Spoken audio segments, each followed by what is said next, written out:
How's it going, y'all? So today we're going to be talking about mental health and how the ACA plans cover those. Probably should have done that during Mental Health Awareness Month, but it didn't come to me until I was talking to a friend of mine that runs an autism foundation.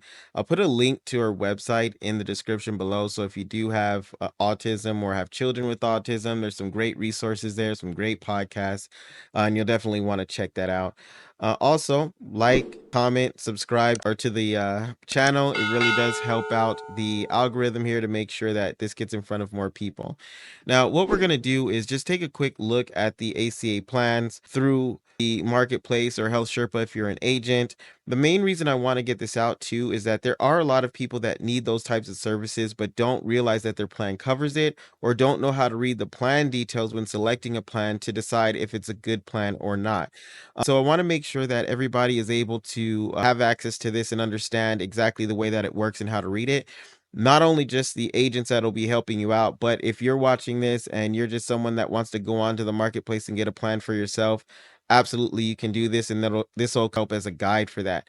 Now, I do still strongly recommend, as always, that you get a licensed and experienced broker or agent to walk through this because it can be a little complicated sometimes. And just to make sure that the application and everything is set up correctly, because those subsidies can be a little tricky.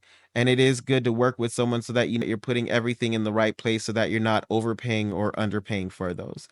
So we'll jump over to my other screen here. And what you're going to see is I just put in some basic information, just age 35 male, 25,000 a year. This is a low income, and just so that you can see the CSR and how much per month. If you see the CSR, you'll always want to go with the silver plan because it's going to reduce the cost of things like co-pays, out-of-pocket maximums, things like that. And so what you can see here is Blue Cross Blue Shield is $0 a month because of the subsidy. Aetna has a 1771, a 1795, and a 2485, and then or 2489, and then it goes on from there.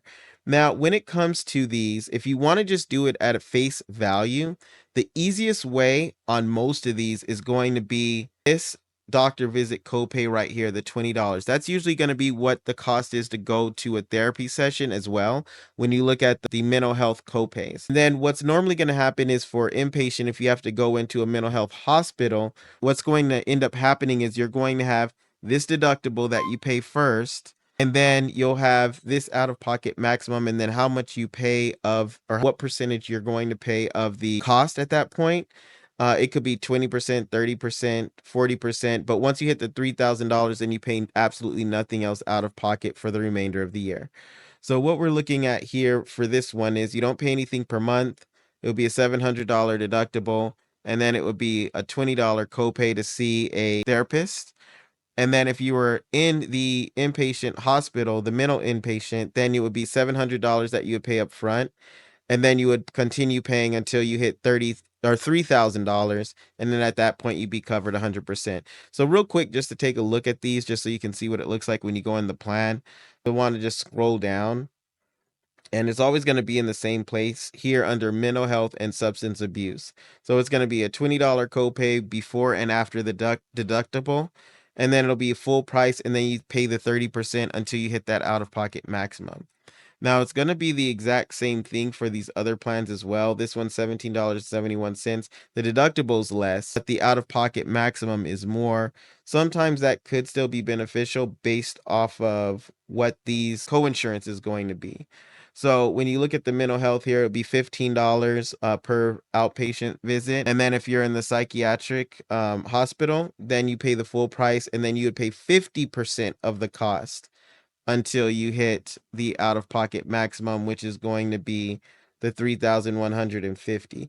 So there's always going to be a trade-off with these plans. You'll want to keep that in mind. That's one of the reasons why I say it's a good idea to work with a broker or an agent that knows what they're doing, that asks you the correct questions, so that you're going to get the best plan that's going to work for you and your family based on your circumstances, because there's not necessarily a best plan that's going to fit everyone.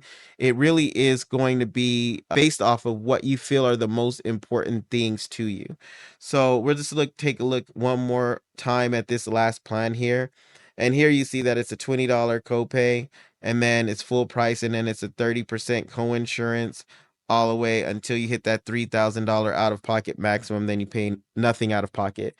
So hopefully this was beneficial to everyone. You got a little bit of something from it. The main takeaway here is that all of the plans on the Affordable Care Act have to cover substance abuse and mental health coverage. It's going to be included in every plan. So if you already have a plan and you got it through the marketplace and you think you need to go in for therapy, no matter what the reason is, go and get help. It's important to make sure that you get that taken care of for your children and then for those around you as well, because we have seen cases where it's really extreme, where it takes a big toll on the family as well. So you want to make sure that you get the help that you need. If you have any questions, of course, send a message, drop a comment. Until then, have a great rest of your day.